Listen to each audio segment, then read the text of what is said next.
En fait.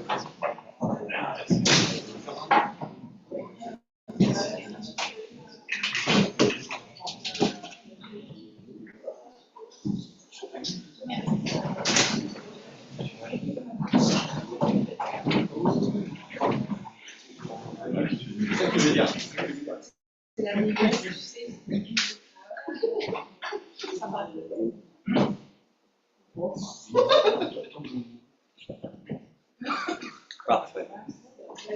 Bon, donc bonne année à tous. Bienvenue pour la première séance du séminaire du laboratoire. Donc, on a le plaisir d'accueillir Antoine Mellet, Antoine qui est professeur à l'University of Maryland. Et donc, j'imagine que l'exposé sera en français, sauf je ne sais pas s'il y a des gens qui préfèrent que ce soit en anglais. Donc, sur la séparation de phases et problèmes à frontières libres pour les phénomènes d'agrégation de fusion. Peut-être que vous me demander ça souvent s'il y a plus de. Les transparences sont en anglais. A priori, j'avais prévu d'essayer de parler français. Mais je peux... Bon.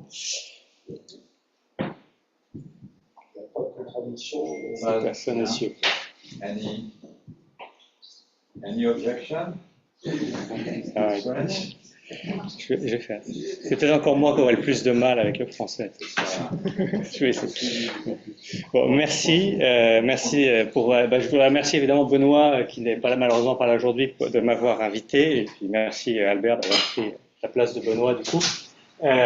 C'est un plaisir d'être ici et d'essayer de vous parler en français, si j'y arrive, un petit peu de ces travaux récents sur ces problèmes de séparation de phase et de problèmes à frontières libres pour les équations d'agrégation diffusion. C'est des travaux que j'avais commencé il y a quelques années, juste pendant Covid, avec In-Won Kim, UCLA, et puis Yi-Jing Wu, qui était une postdoc à Maryland à ce moment-là. Et puis les développements les plus récents sont des choses qu'on a fait avec Jeremy Wu, qui est un postdoc à UCLA maintenant, et Michael Rosowski, qui est mon étudiant en thèse à Maryland. Je vais commencer par vous montrer quelques images, juste pour présenter un petit peu les phénomènes qui m'intéressent ici. Donc, ce qui m'intéresse sur ces trois images, c'est de constater que sur chacune d'entre elles, on peut très nettement distinguer deux régions. Une région où la densité des animaux est clairement positive, plus ou moins uniforme, et une région où la densité est nulle. Et ces deux régions sont séparées par une interface. Vraiment, sur chaque image, on peut distinguer de façon assez nette une interface qui sépare une région de densité positive d'une région de densité nulle. Et ce qui m'intéresse, c'est de comprendre comment cette interface se forme et comment elle évolue avec le temps. L'idée, par exemple, si je prends l'exemple des manchots ici, c'est de se dire qu'a priori, il y a une dynamique assez simple. Chaque individu, a priori, ils ont juste froid, ils essaient de se tenir chaud et de se rapprocher les uns des autres. Et on voudrait, à partir de cette dynamique très simple, expliquer la formation de ces interfaces et leur évolution. Une autre image à une échelle beaucoup plus petite, c'est un exemple ici de l'adhésion cellulaire.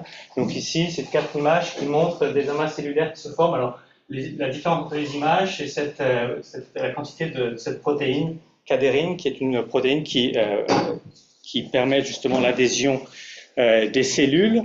Alors, on retrouve beaucoup ça dans la littérature en biologie, cette idée que les cellules d'un même type adhèrent mieux entre elles que des cellules de type différent, et c'est ce qui permet la séparation des tissus. Et une idée qu'on retrouve beaucoup aussi dans la littérature, c'est que ces tissus se comportent un petit peu comme des liquides, au sens où ils ont l'air d'avoir un comportement consistant avec l'idée de tension de surface, des choses qu'on retrouve d'habitude, par exemple pour des gouttes d'huile, par exemple dans un verre d'eau. Mais quand on pense à une interface qui sépare deux liquides, on retrouve un peu ce type de phénomène, même type de comportement pour des surfaces qui séparent différents tissus cellulaires. Et un dernier exemple, à une échelle encore plus petite, c'est ce qui se passe à l'intérieur d'une cellule. Alors, à l'intérieur d'une cellule, il y a de très nombreuses, ce qu'on appelle organelles. Très nombreux organelles, c'est des petits assemblages qui sont responsables d'accomplir certaines tâches importantes à la vie de la cellule. Alors, certaines de ces organelles sont séparées du reste de la cellule par une membrane lipide, mais d'autres ne le sont pas. C'est ce qu'ils appellent membraneless organelles. Il s'agit juste, comme cette image ici, d'un groupement de protéines qui ont l'air, encore une fois, ce qu'on retrouve toujours dans la littérature, de se comporter un peu comme des gouttes d'eau, comme des gouttes de liquide d'eau, qui ont l'air d'opérer séparées du reste. Et en général, la raison pour laquelle on pense que ça se passe comme ça, c'est que ces protéines, elles sont composées d'un corps, qui est la partie active, et d'une queue, et que c'est par ces queues qu'elles restent proches les unes des autres. Donc, c'est ce genre de choses que j'aimerais bien comprendre. Comment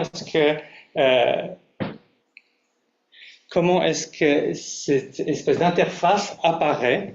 Comment est-ce que ces organismes, alors encore une fois ici on a vu différentes échelles, mais comment ces organismes de façon générale s'organisent en groupes séparés par une interface, et qu'est-ce qu'on peut dire sur l'évolution de l'interface? Donc l'idée simple que j'ai en tête, c'est de dire qu'à chaque fois, ici, ce qu'on a, c'est une dynamique collective qui est conduite par un comportement individuel assez simple, qui est le résultat de deux forces en opposition. Il y a d'une part une force d'attraction, il y a toujours quelque chose qui les attire, qui attire les organismes les uns vers les autres. Cette force est a priori non locale. Dans le cas des protéines, par exemple, sur la dernière, c'était cette queue qui leur permet de rester proches, donc il y a une espèce de distance à laquelle elles sont attirées les unes vers les autres. Et d'un autre côté, il y a aussi une force de répulsion locale, dont le rôle essentiel est vraiment juste de dire qu'il n'y a pas de chevauchement. Par exemple, dans le cas des pingouins, les manchots se rapprochent les uns des autres parce qu'ils ont faim, mais à une certaine échelle, les manchots sont incompressibles, ils ne vont pas monter les uns sur les autres, donc il y a une force forcément de répulsion. Ce qui est très important dans tous ces problèmes, évidemment, c'est les échelles de longueur. Alors, on part du principe qu'il y a trois échelles vraiment dans ces problèmes. Il y a la taille de la colonie, du groupe que l'on regarde, il y a la distance typique d'attraction, et puis la taille d'un organisme individuel. Et donc, on suppose que ces échelles sont suffisamment différentes pour pouvoir obtenir des modèles macroscopiques.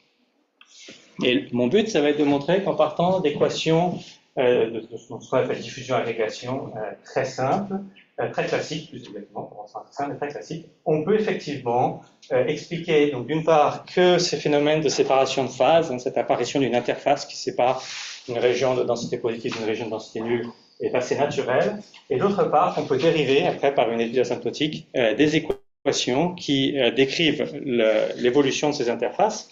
Et on verra qu'effectivement, ce qu'on retrouve, c'est des équations qui sont très similaires aux équations qu'on a en mécanique des fluides, en particulier avec des phénomènes de tension de surface et d'angle de contact. Donc mon point de départ, pour moi, c'est, donc ça ne va pas être de regarder, je ne vais pas regarder vraiment à échelle microscopique ce que font chaque individu, je pars directement d'un modèle continu, c'est des équations de diffusion-agrégation. Donc, ce qui suppose que je me place déjà dans un régime un peu champ moyen, j'ai un grand nombre d'organismes, et je vais principalement me concentrer sur l'exemple le plus classique de ce type d'équation, qui est l'équation de Taylor-Segal pour la chémotaxis. C'est une équation qui a été introduite pour modéliser l'évolution de colonies de bactéries. Donc ça n'a rien à voir évidemment avec les photos que je vous ai montrées, mais c'est une équation simple et bien étudiée. Alors dans cette équation, on a une densité ρ. Ρ, c'est donc la densité des organismes qui m'intéresse. Et on voit que l'évolution de ρ est le résultat de deux termes importants. Donc là, un terme de diffusion non linéaire, dont le rôle, c'est justement cette répulsion dont je parlais, qui va éviter les chevauchements d'une certaine façon. Et puis, un terme d'attraction, les organismes se dirigent dans la direction d'un gradient d'un certain potentiel phi, auquel je peux y penser comme une concentration d'un marqueur chimique. Et ce marqueur chimique lui-même, c'est une équation de diffusion, avec, donc ce qui est important, c'est le terme ici ρ, qui dit que les organismes sont responsables de la création de ce marqueur chimique, et c'est donc ça qui leur permet de se déplacer les uns vers les autres. Tous les résultats que je vais montrer, je ne sais les montrer que pour ce type de modèle, que pour vraiment ces modèles de chémotaxis, mais les phénomènes derrière, je pense, formellement, il y a beaucoup de choses qui restent vraies pour des modèles beaucoup plus généraux que ça, ce n'est pas forcément exactement celui-là, mais on verra que toutes les preuves ne portent que sur ce type de modèle-là. Alors, tout de suite, une remarque, quand on pense Taylor-Segal, on pense blow-up, donc c'est bien connu que si jamais je prends le modèle le plus simple, c'est-à-dire m égale 1 dans mon modèle, donc la diffusion linéaire, on sait que l'attraction peut gagner, c'est-à-dire au sens où la force d'attraction peut créer des concentrations. La solution devient une mesure avec des Dirac en temps fini, la norme à l'infini, on peut aussi tend vers l'infini en temps fini. C'est un phénomène qui était extrêmement étudié. J'ai mis juste quelques papiers classiques ici sur ce problème, mais il y en a bien d'autres évidemment. C'est un problème très classique qui remonte à plusieurs décennies. Ce n'est pas du tout le phénomène qui m'intéresse ici. D'accord ? Alors moi justement, je ne m'intéresse pas du tout à ça, puisqu'au contraire, comme je vous disais, ce qui est important pour moi, c'est l'idée qu'à une certaine l'échelle où j'étudie ces phénomènes, mes manchots, ils sont incompressibles, ils ne vont pas se mettre les uns sur les autres, et donc il doit y avoir, au contraire, je veux absolument prendre un modèle où ce genre de choses n'arrive pas et où la répulsion est suffisamment forte pour éviter ce type de phénomène. Et donc c'est la raison pour laquelle, au lieu de prendre le modèle le plus classique avec de la diffusion linéaire, on prend un modèle avec de la diffusion non linéaire. Donc on a une pression P qui dépend de la densité. Alors qu'est-ce qu'on peut choisir pour la pression P? Le truc le plus classique, c'est ce que j'ai fait dans le modèle que j'ai écrit tout à l'heure, c'est de prendre une pression qui soit en puissance, donc un P de ρ qui est ρ une certaine puissance.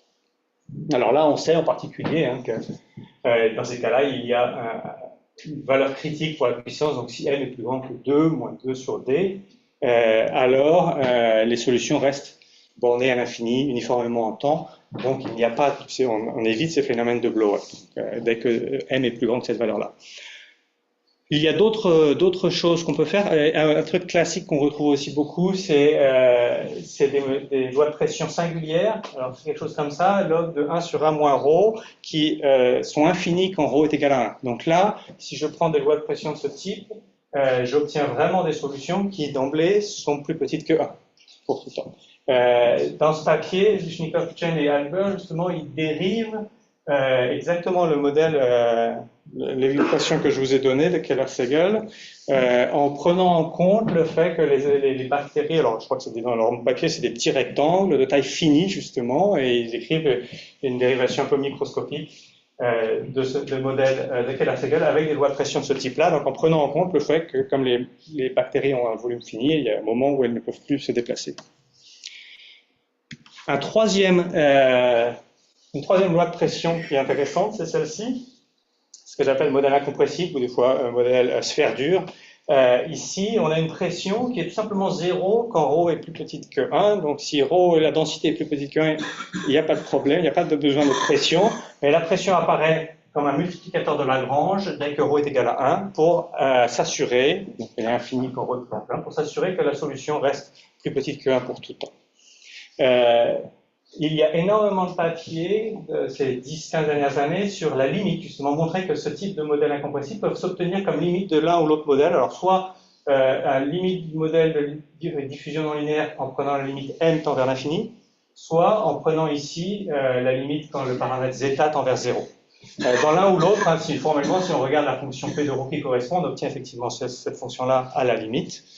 Et on peut justifier aussi le passage à la limite dans les équations. Alors j'ai mis quelques papiers ici en référence. Dans ce papier, les carpeurs dans l'état de mort, ils utilisent la limite zeta tend vers 0 exactement pour ce modèle de Keller-Segel. Dans ces autres papiers, il s'agit...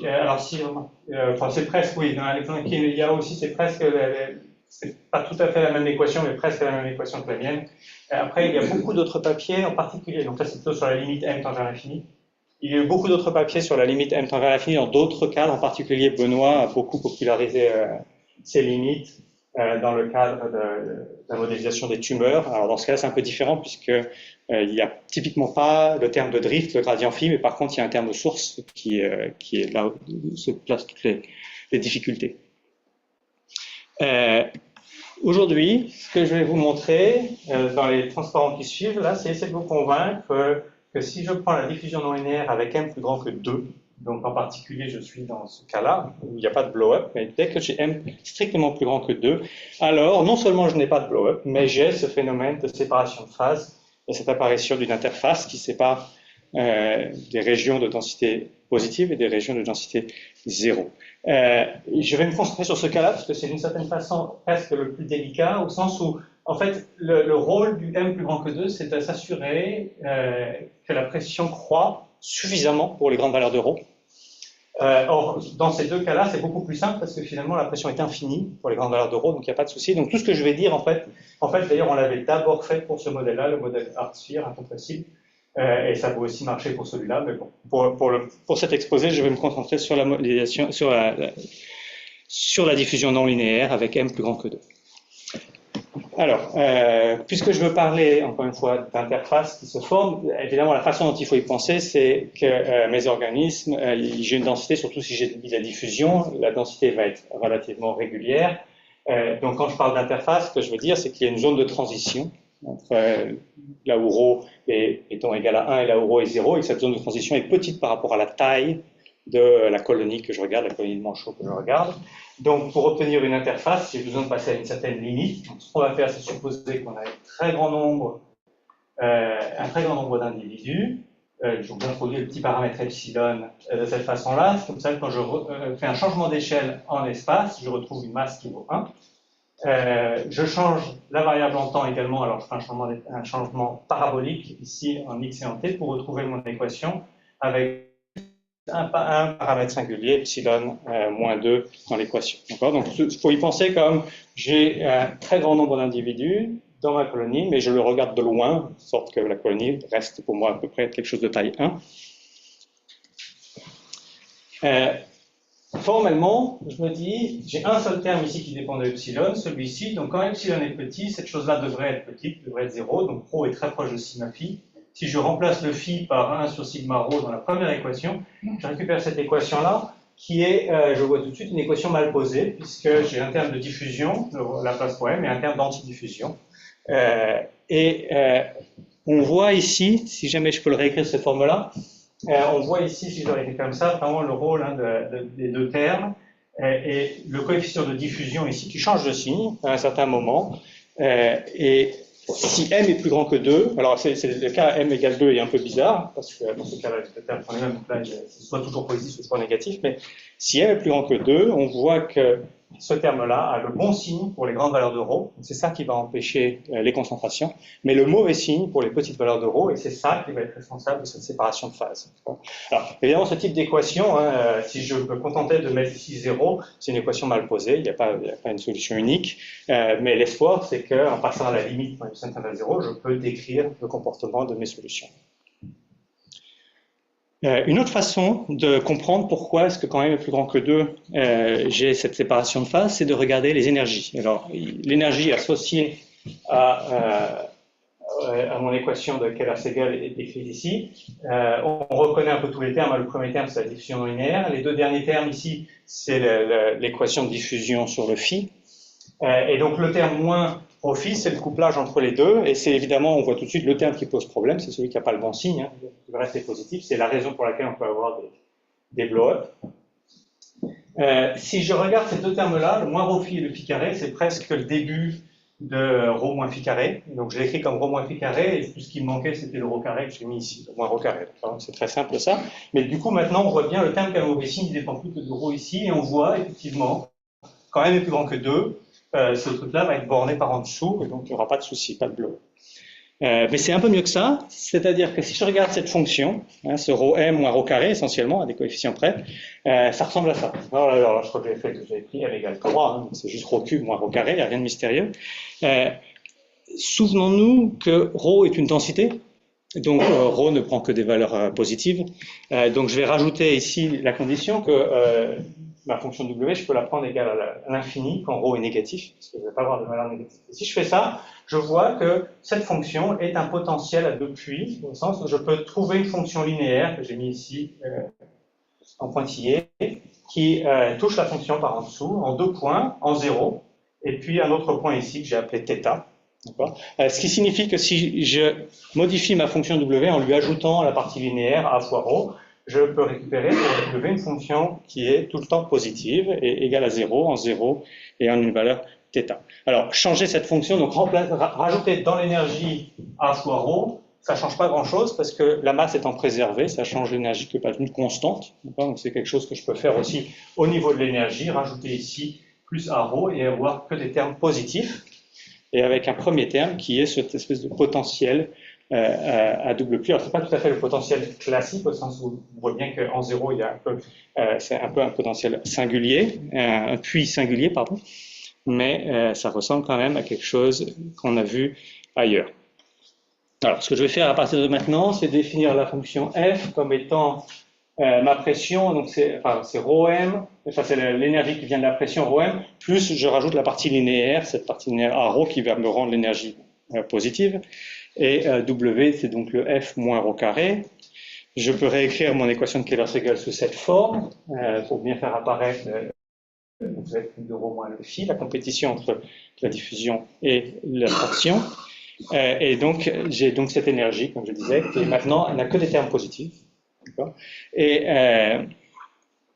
qui ressemble un petit peu aux énergies de type Allen-Kahn, au sens où j'ai un potentiel à double puits ici, et puis j'ai un gradient ici. Alors évidemment, c'est un gradient phi, et c'est un W de ρ, mais en même temps, le terme du milieu, lui, me contrôle la distance entre ρ et phi, donc ρ et phi, ça ne va pas être trop différent.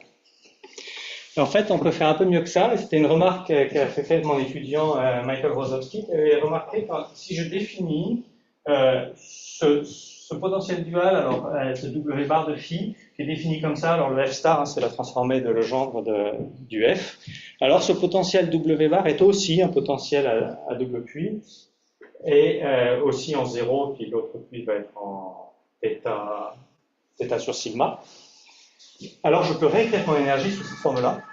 Alors, sous cette forme-là, c'est un peu plus agréable parce qu'on voit un peu mieux ce qui se passe. On a vraiment deux termes. Le premier terme, pour ceux qui sont familiers avec la transformée de Legendre, ça c'est toujours positif. Définition même de la transformée de Legendre, c'est un terme positif et ce n'est zéro que quand ρ et phi sont liés par ce type de relation-là. Et puis l'autre terme, l'autre terme qui est ici, qui est maintenant vraiment une énergie de type Allen-Kahn. Pour mon potentiel chimique, avec un W qui a un double poids singulier, un puits singulier en zéro, et puis un puits régulier en θ sur sigma. Donc ce type d'énergie est très classique dans les phénomènes, justement, pour modéliser justement les phénomènes de séparation de phase. En particulier, je reviendrai là-dessus, mais un résultat qui sera clé pour nous, c'est cette idée que si je regarde, si je divise cette énergie par epsilon, je regarde cette énergie-là, alors ceci converge au sens des gamma-convergences vers le périmètre, c'est-à-dire que minimiseur de cette énergie converge vers des fonctions caractéristiques qui minimisent l'aire de l'interface. Voilà. Donc, tout ça pour dire, donc encore une fois, ça c'est quand m est plus grand que 2. Dès que m est plus grand que 2, on voit qu'on a cette structure naturelle, que l'on regarde l'équation et que l'on y pense comme une équation asymptotiquement de forward-backward diffusion, ou qu'on y pense en termes d'énergie, comme il y a une espèce d'énergie d'Allen-Kahn qui apparaît. C'est assez naturel de se dire que dans la limite, epsilon tend vers 0, on va retrouver des solutions qui convergent vers ce type de fonction, θ fois une fonction caractéristique. Moralement, à la limite, ρ ne prend que les valeurs dans les deux puits, le puits à 0 et le puits à θ du potentiel W. Ce qui va nous intéresser maintenant, c'est de décrire le comportement asymptotique de cet ensemble E, et plus particulièrement de l'interface. C'est l'interface qui sépare la région où ρ vaut θ de la région où ρ vaut 0. Et alors, on va regarder, je vais m'intéresser à deux cas. Deux cas limites, si vous voulez. Alors maintenant, ça va dépendre un petit peu, le comportement asymptotique de cette interface va dépendre beaucoup du alpha et bêta. J'avais mis tous les paramètres égaux à 1 pour ne pas compliquer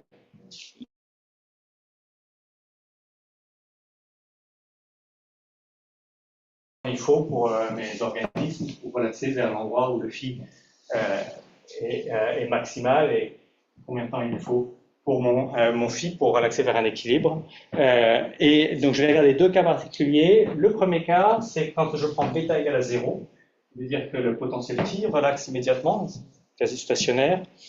Et on verra à ce moment-là que si je prends alpha égale 1 ou epsilon, le comportement asymptotique de cette interface est décrit par des problèmes à frontière libre de type Stéphane ou Illichaux avec tension de surface. Pardon.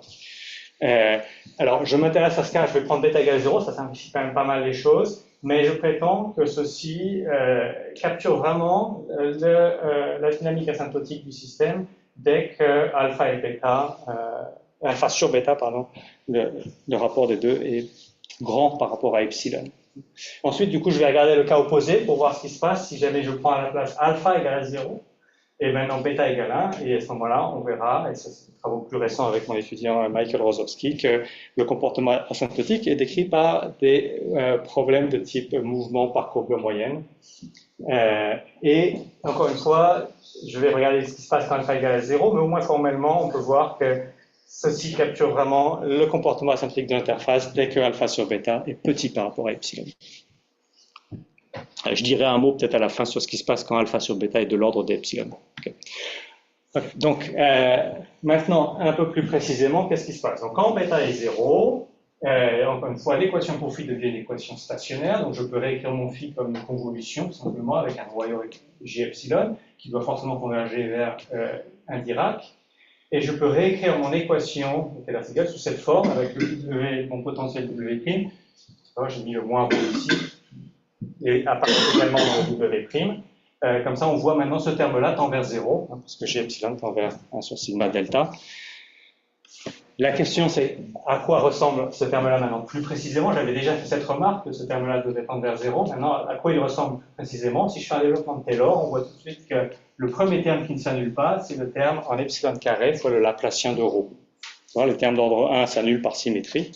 Donc, cette quantité-là, pour des fonctions W, ρ suffisamment régulières, c'est essentiellement epsilon carré delta ρ.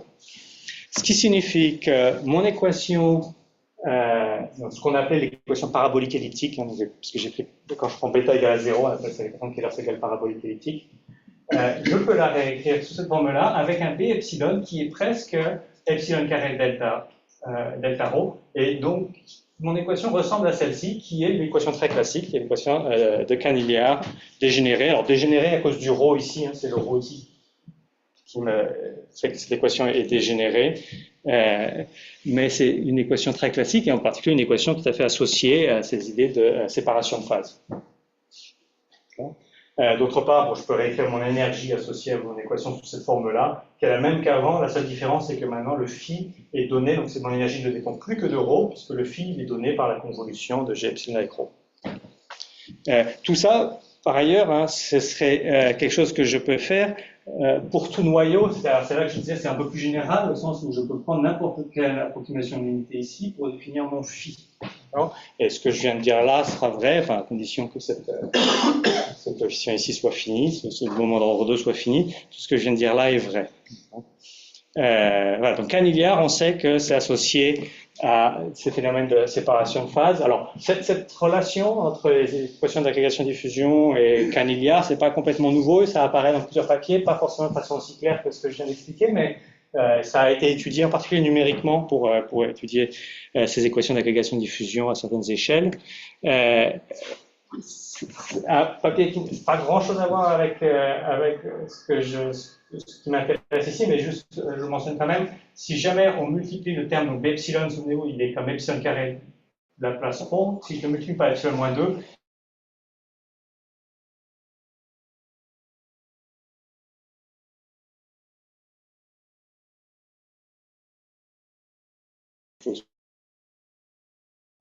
compact, mais quand même, la relation entre mes équations et Canillard est quand même assez claire. Voilà, Canillard, comme je disais, Canillard, c'est une équation très classique pour les phénomènes de séparation de phase, et on sait que, alors, encore une fois, en fonction du alpha, quand alpha égale 1, l'équation est approximée par un problème de Stéphane, et quand alpha égale epsilon, c'est plutôt Illichaux. Ça revient les papiers Pego d'asymptotique formelle. Alors, Pego, dans le cas de l'équation de Canillard non dégénérée, ça sent le ρ, puis Glasner qui l'a étendu au cas où il y avait le ρ, pour Stéphane ou Illichaux.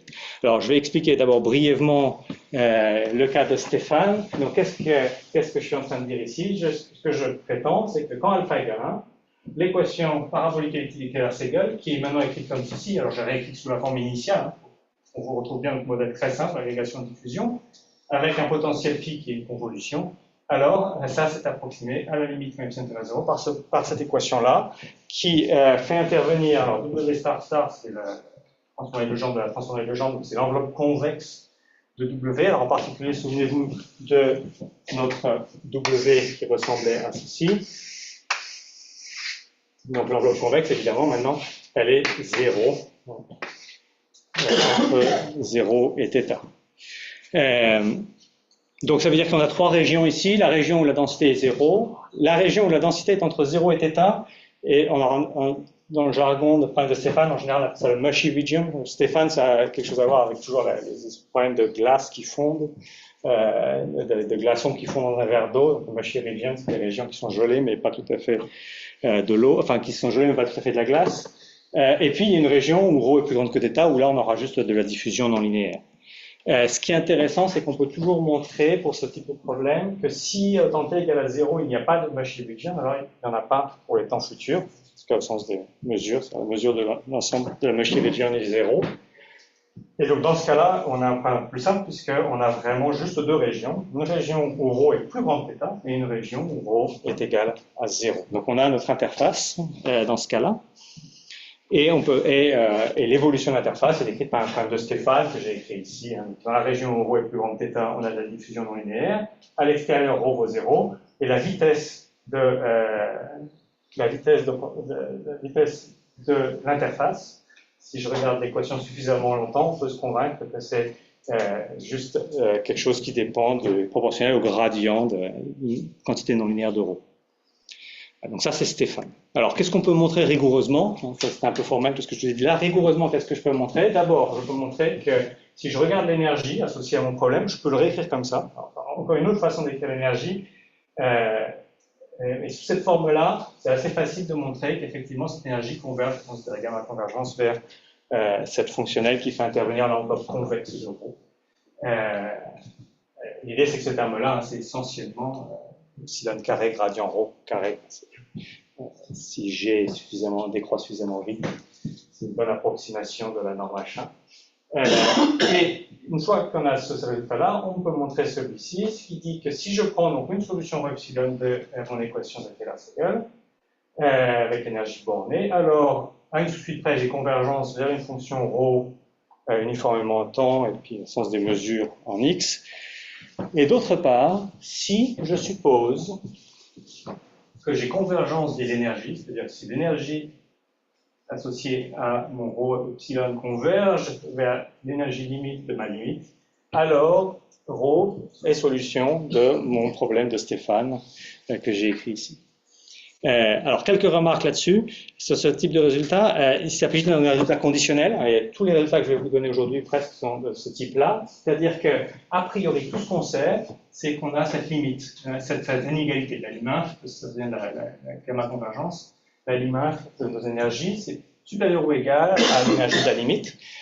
Et ce que je dis là, c'est si on suppose qu'il n'y a pas eu de perte d'énergie, et s'il y a égalité, alors ma fonction ρ est solution du problème de Stéphane. C'est un problème tout à fait classique dans les problèmes de la frontière libre. Cette condition est une façon de passer à la limite et d'éviter beaucoup de problèmes qu'on peut avoir avec la frontière libre. Dans certains cas, on peut s'en passer. Par exemple, pour Caniglia, ça a été démontré qu'en dimension 1, on peut se passer de cette condition et montrer la convergence directement, mais c'est des choses qui ne sont pas évidentes. Pour autant que je sache, il n'y a pas vraiment d'argument en dimension supérieure à 1 pour vraiment justifier cette limite, sans ce type de condition.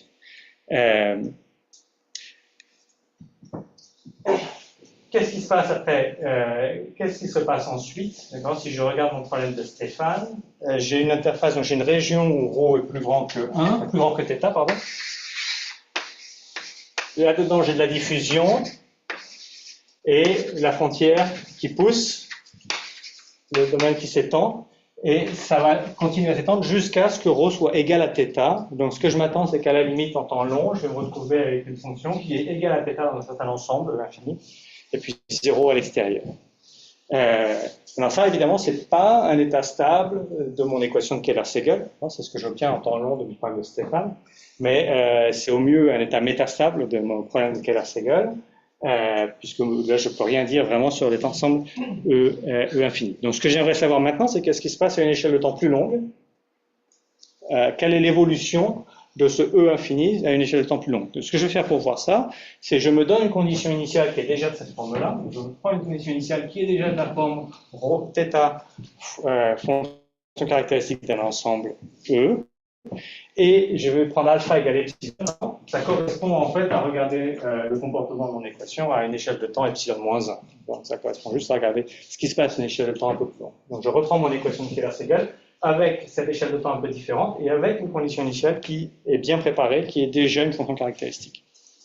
Et dans ce cas-là, je prétends qu'à la limite epsilon tend vers 0, ρ epsilon converge vers une solution du problème de Illichaux avec temps de surface, c'est-à-dire qu'à la limite, le ρ, maintenant, il est égal à θ dans un ensemble, j'ai une pression qui apparaît, qui est une fonction harmonique dans l'ensemble, et qui est égale à la courbure kappa ici de la courbure de mon interface, est égale à la courbure au bord, et la vitesse est juste le gradient de la pression. Donc ça, c'est le Illichaux classique avec tension de surface. Dans les états stationnaires, sont quand la pression est constante, et donc quand la pression est constante, ça veut dire courbure constante ici, donc, des boules. Alors, qu'est-ce qu'on peut montrer encore une fois ça, alors là, évidemment, encore une fois, à faire, il y a l'analyse formelle à la PECO marche très très bien pour justifier ça. Qu'est-ce qu'on peut montrer rigoureusement même type de résultat. Alors d'abord, la convergence de l'énergie. Donc si je reprends mon énergie, ça c'est l'énergie des Keller-Segal que j'ai divisé par epsilon, parce que j'ai changé l'échelle de temps, je change l'échelle de mon énergie également. On peut montrer qu'elle converge au sens de la gamma convergence, encore une fois, vers cette énergie, donc qui est alors infinie, sauf si ρ ne prend que les valeurs 0 et θ, auquel cas, la variation totale de ρ, donc ça veut dire que c'est vraiment, là, ça veut bien dire que ρ est une fonction caractéristique d'un ensemble E, et ceci, c'est le périmètre de cet ensemble. Donc là, une mesure de l'interface qui sépare l'ensemble où ρ vaut θ de l'ensemble où ρ vaut 0. Une fois qu'on a ça, on peut montrer la convergence de la solution. Donc, encore une fois, je me donne une donnée initiale qui est comme il faut, de l'énergie finie et qui soit une fonction caractéristique. Alors, je peux montrer que ρ epsilon converge, elle est L1 fortement, vers une fonction caractéristique de périmètre fini. J'ai une équation de continuité avec un champ de vitesse V. Pour l'équation, à la limite, je retrouve mon inégalité d'énergie. Donc, ce n'est pas très important ici. Et comme tout à l'heure, si je fais l'hypothèse supplémentaire que l'énergie de ma suite converge vers l'énergie de la limite, alors je retrouve vraiment Illichaux, c'est-à-dire que je peux montrer que la vitesse V est le gradient d'un certain pression P et que P vaut la courbure, la proportionnelle à la courbure sur le bord de la... Alors, ces deux conditions sont satisfaites dans ce sens-là, c'est la formulation faible, classique. Un peu dans les détails, mais ça c'est vraiment la formulation faible classique pour des fonctions qui sont seulement BV de cette condition-là. Okay. Ce qui est important, c'est que je ne retrouve ces conditions-là que si je fais cette hypothèse sur la convergence des énergies. Donc encore une fois, un résultat conditionnel, c'est tout à fait classique. Encore une fois, il y a de nombreux papiers dans ce cadre, surtout dans le cadre Illichaux. Il y a eu de nombreux papiers sur ce type, avec ce type d'hypothèse de convergence des énergies.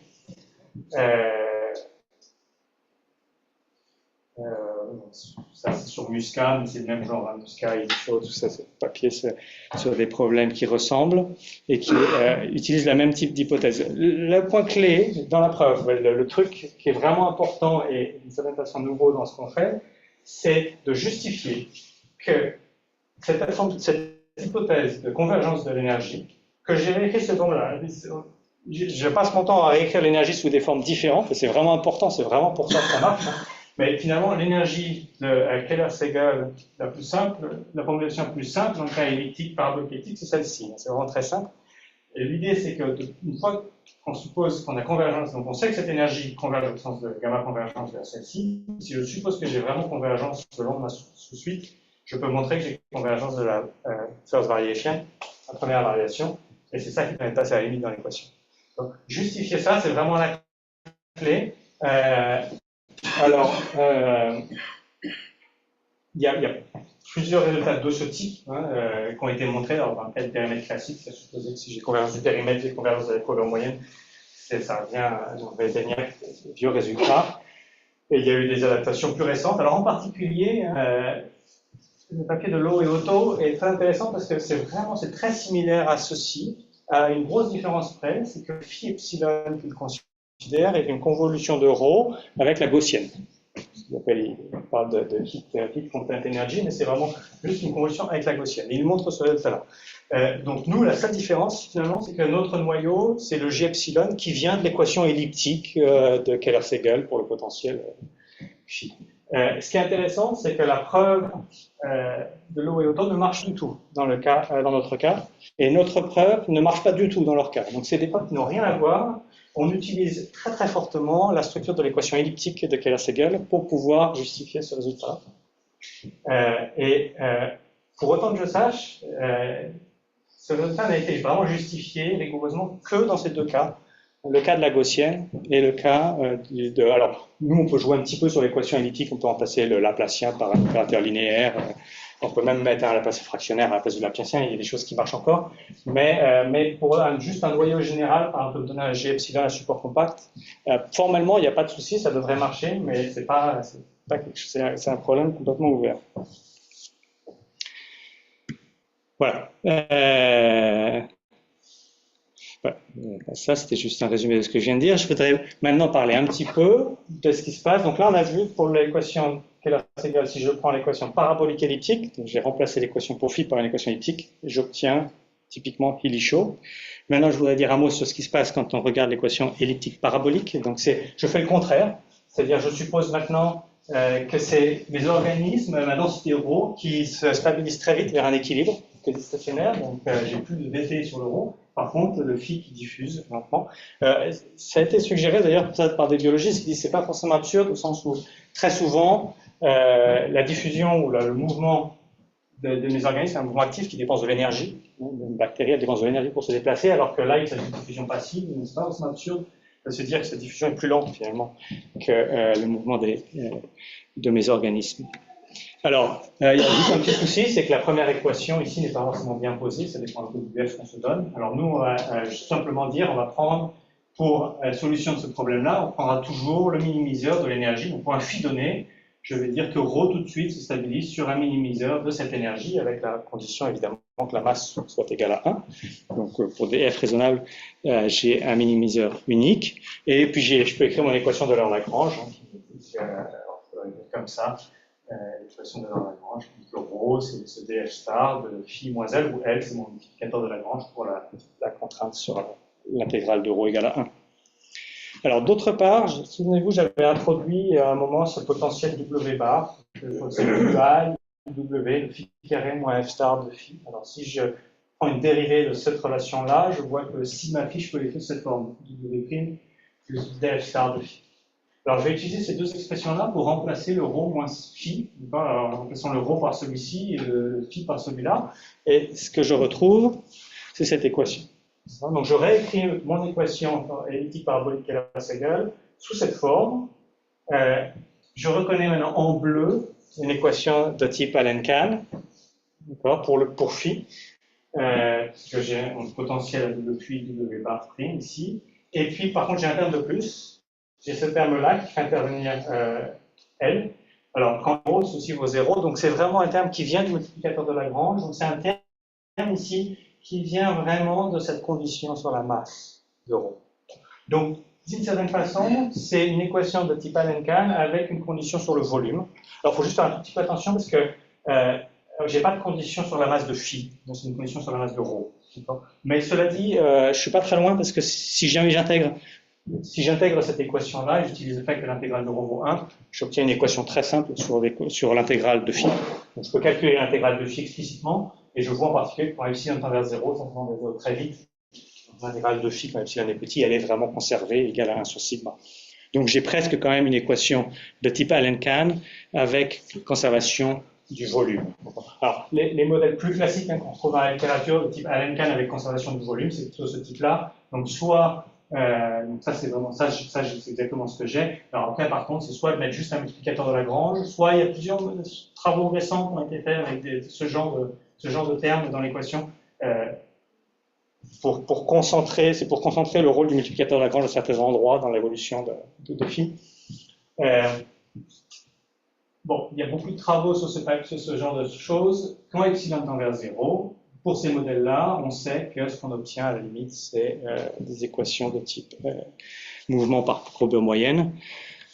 Bon, l'énergie, pas de surprise.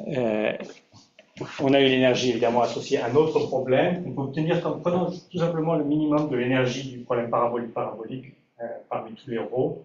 Ce qui est important, c'est que c'est une énergie qui est très proche en fait de l'énergie, encore une fois, de Allen-Kahn, et cette énergie converge une fois de plus au sens de la convergence. C'est la même énergie finalement que tout à l'heure. Hein, c'est le modica mortella classique, ça converge vers le périmètre. Donc qu'est-ce qu'on peut montrer? On peut montrer maintenant que si je me donne une suite de conditions initiales à convergence du phi vers encore une fois, une fonction à variation totale bornée et qui ne prend les valeurs que 0 et θ sur phi, donc une fonction caractéristique d'un ensemble à périmètre fini, si on veut.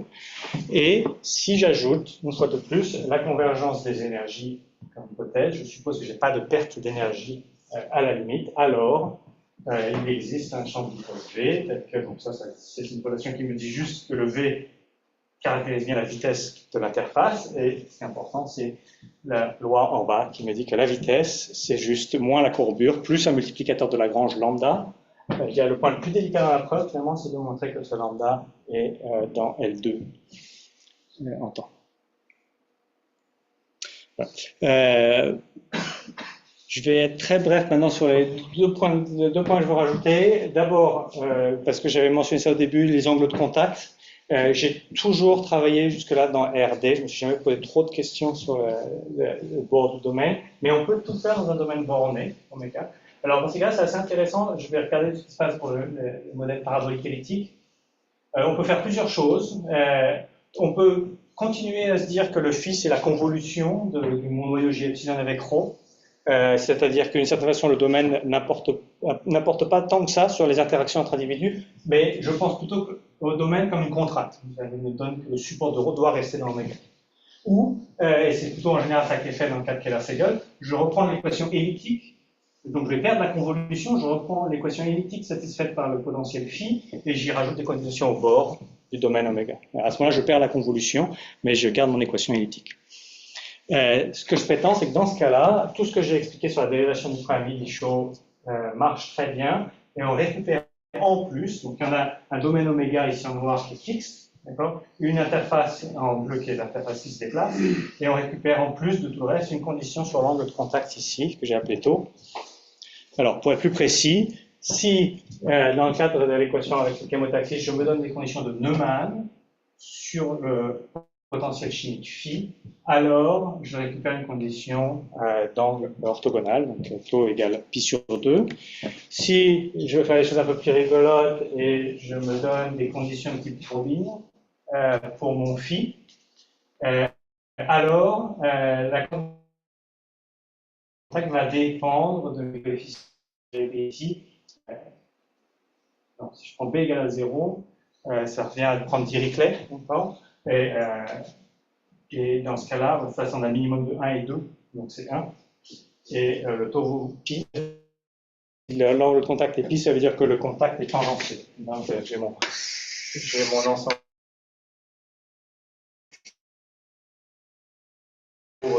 touché ici de façon toujours tangentielle. Et en fait, il y a saturation, on voit que ça devient 1. Hein, dès que bêta est suffisamment petit, ça c'est égal à 1, donc il y a une zone en fonction de B, il y a une zone où je peux avoir des angles de contact entre orthogonal pi sur 2 et pi. Si je prends, comme je disais dans le premier cas, c'est-à-dire que si je garde ma convolution et je traite le domaine comme une contrainte, à ce moment-là, je récupère toujours les angles de contact tangentiels à la pi. Je peux jouer un petit peu, c'est-à-dire si je veux donner un rôle un peu plus positif à mon domaine, par exemple, si je suppose que le bord du domaine est restrict responsable de l'injection, il y a une injection de mon potentiel, de mon marqueur chimique phi au bord, alors ça crée un peu d'attraction par le bord du domaine, et à ce moment-là, je peux récupérer des angles de contact qui sont plus petits que pi sur 2. Donc tout ça, ça peut se dériver rigoureusement avec exactement le même type de résultat que je vous ai donné, c'est des résultats de type conditionnel sur convergence de l'énergie, mais on peut tout à fait récupérer dans nos formulations faibles ces conditions d'angle de contact.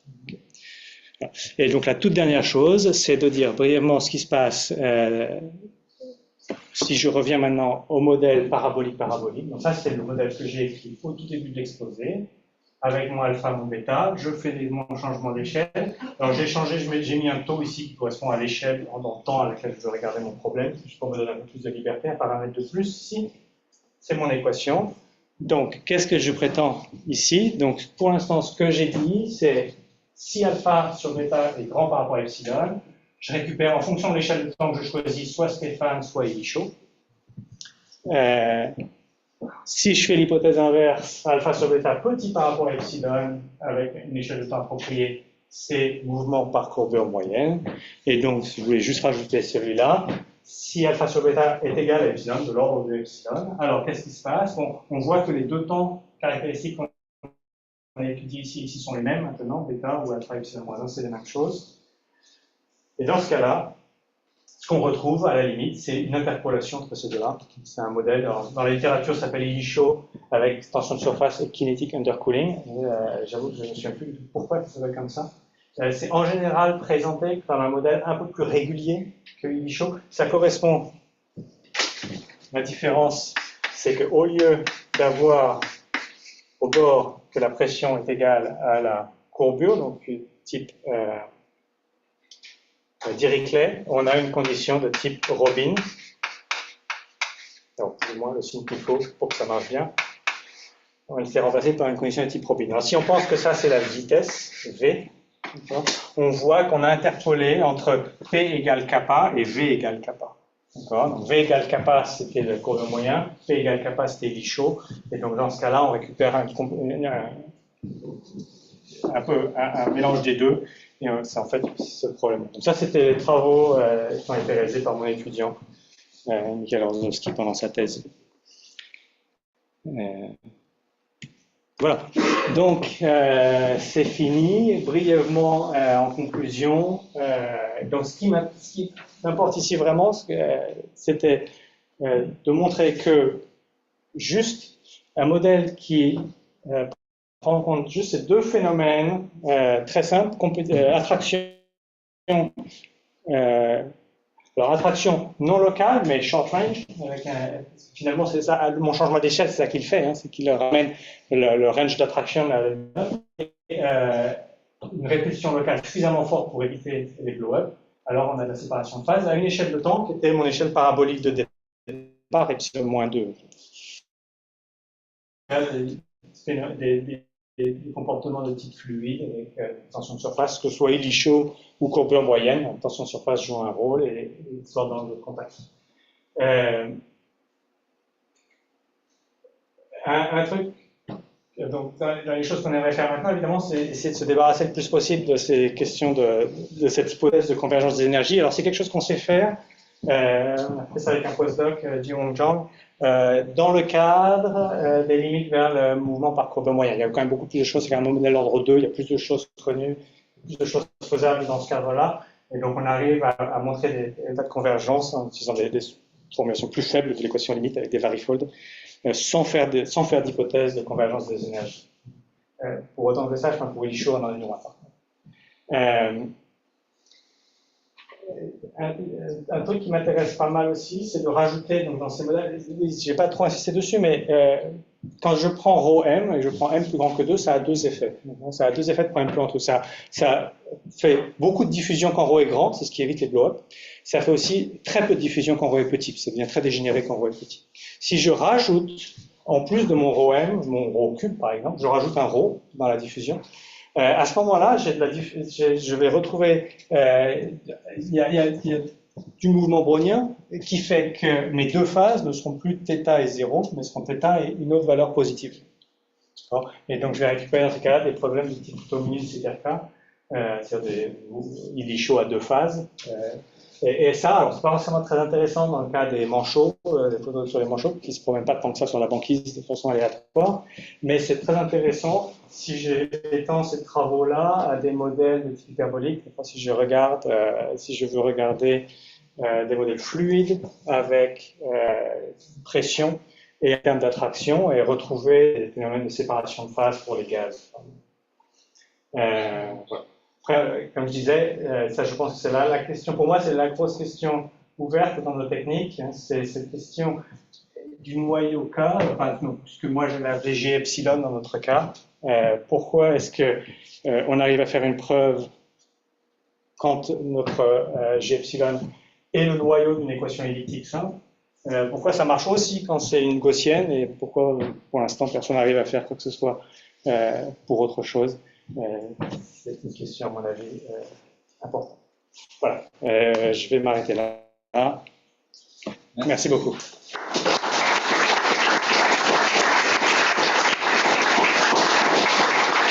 Alors, est-ce qu'il y a des questions, soit à distance, soit dans l'assistance?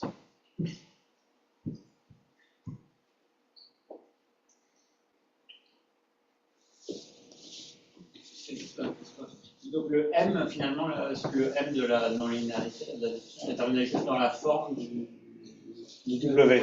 Après, voilà. il n'a pas d'importance.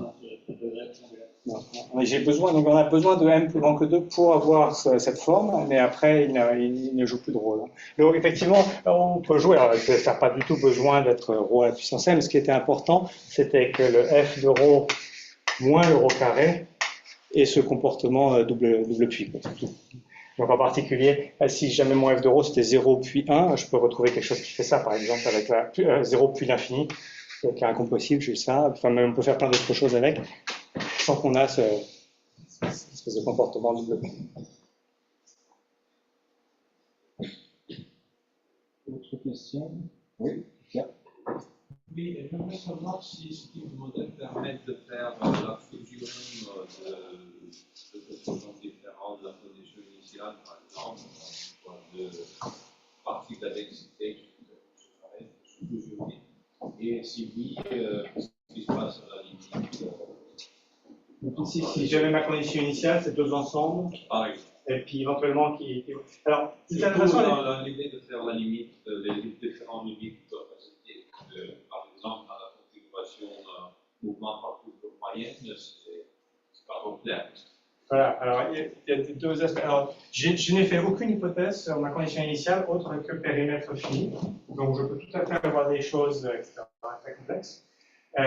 Le type de formulation faible que je considère, ça ne pose pas de souci particulier. Par contre, là où le cache, c'est vraiment dans cette hypothèse de convergence de l'énergie que je fais, où effectivement, comme vous dites, il y a des cas où on sait que ce n'est pas très clair ce qui va se passer, et c'est effectivement les cas où on s'attend à ce que montrer cette convergence de l'énergie ne soit pas forcément possible, ou soit en tout cas très difficile. Donc, d'une certaine façon, ça n'introduit pas de réponse nouvelle à ces questions. On évite de se les poser justement grâce à cette condition de convergence de l'énergie. Une chose que je peux rajouter d'ailleurs, c'est que si jamais je pars de deux ensembles, des conditions initiales, deux ensembles assez séparés, a priori, Illichot, par exemple, me dit chacun va évoluer de son côté vers des boules. Et deux boules, ce sera une solution stationnaire de Illichot. Par contre, deux boules, ce n'est pas une solution stationnaire de Keller-Segal. Parce que Keller-Segal, les solutions stationnaires sont radiales, elles sont symétrie radiale, donc c'est une boule. Donc ce qui veut dire que même après avoir fait cette limite, où on regarde déjà ce qui se passe à des échelles de temps epsilon moins, on arrive à quelque chose qui ne sont pas des états métastables de Keller-Segal. Il y a une évolution plus lente où ces boules finissent par être, alors je pense que c'est plus proche des phénomènes de type Oswald-Dunning, où il y a des mouvements plus lents. Donc, si je regarde l'équation avec epsilon petit mais fini, il y a des mouvements lents d'individus qui partent dans des groupes qui de temps en temps s'échappent d'un des groupes et vont vers l'autre, se promènent sur la banquise et vont vers l'autre groupe. Mais donc il y a une évolution plus lente effectivement où ça se regroupe. D'autres questions? Parmi les participants à distance, peut-être? Bon, ben, on te remercie encore. Merci.